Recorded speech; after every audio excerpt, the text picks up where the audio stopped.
Hello and welcome to Wittgenstein Aficionados. Check out this channel if you want a solid understanding of Wittgenstein's philosophy. This is a sentence-by-sentence guide to philosophical investigations. Today is paragraph 4, and to be honest with you, I'm not a huge fan of this paragraph because it is, in my opinion, not explained clearly enough. It feels very compressed, and I think it deserves to be called opaque. So I have some good news for you and some bad news. The bad news are I'm not able to give you a finely wrapped answer as to what Wittgenstein wants us to grasp in this paragraph. I do have an interpretation of what I think it's about, and if I'm right, I don't think this paragraph is pedagogically helpful. The good news are, as you can see from the Hacker and Baker diagram, that it's not connected with any other paragraph, so it's not a big deal if we don't fully understand it. And I also got more good news. There is a sentence in here which we will discuss separately from the rest at the end of the video. And I will use this sentence to show that musical notation, mathematical notation, road signs, etc. can be considered language just as much as any word or letter of the alphabet can be considered language. That this is so is clear as day to me, but I do recall not readily agreeing with that when I was first starting to read this book. Alright, let's get started with this bugger. I'm going to start by reading through all the sentences first, and then we will go back to the beginning and try to understand it sentence by sentence. Alright. In the first sentence, we're asked to imagine a script consisting of letters that are used for sounds, but also for signs of emphasis and punctuation. The next sentence is in brackets. A script can be conceived as a language that describes sound patterns. And whenever an entire sentence appears in brackets like this, interposed between two normal sentences, they're often not strictly connected with the reasoning of the two sentences between it is placed, and this is the sentence we'll talk about at the end of the video. So next, we were asked to imagine a script in which the letters were used for sounds. That's what we were asked to imagine, but also for signs of emphasis and punctuation. And now we're asked to imagine someone constructing that script as if there were just a correspondence of letters to sounds, and as if the letters did not also have completely different functions. And in the final sentence, Wittgenstein compares this oversimple, apparently, conception of the script to Augustine's oversimple conception of language. Alright, so back to the beginning, and here's what I make of all of this. The first sentence describes a script that is used for sounds. So what is a script? I think of a script as a stock of graphic symbols that have been designed for some purpose. And here are some different examples of scripts. But we're told that this script is used for sounds, and that basically, well, it makes it either an alphabet of some kind, or it could be musical notation. That's also a script that is used for sounds.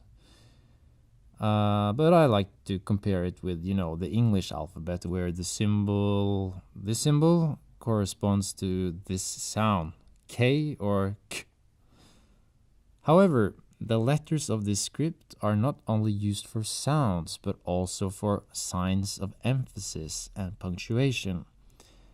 And I know that punctuation is stuff like commas, periods, and all those things you hold shift on your keyboard to write, but I don't get what he means by signs of emphasis.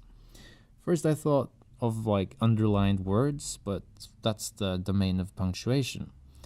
And now I also feel like I can't equate this script with the English alphabet anymore, because letters are not used for punctuation in the English alphabet. We have unique symbols for that, like these ones. Not entirely clear to me what he means by signs of emphasis and punctuation, kind of yeah.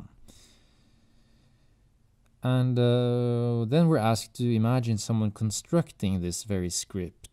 But whoever constructs it is negligent and constructs it only with attention to the correspondence between letter and sound, overlooking the emphasis and punctuation aspect of it, I take it. And Wittgenstein then compares this misconstrued interpretation of the script with the Augustinian view of language.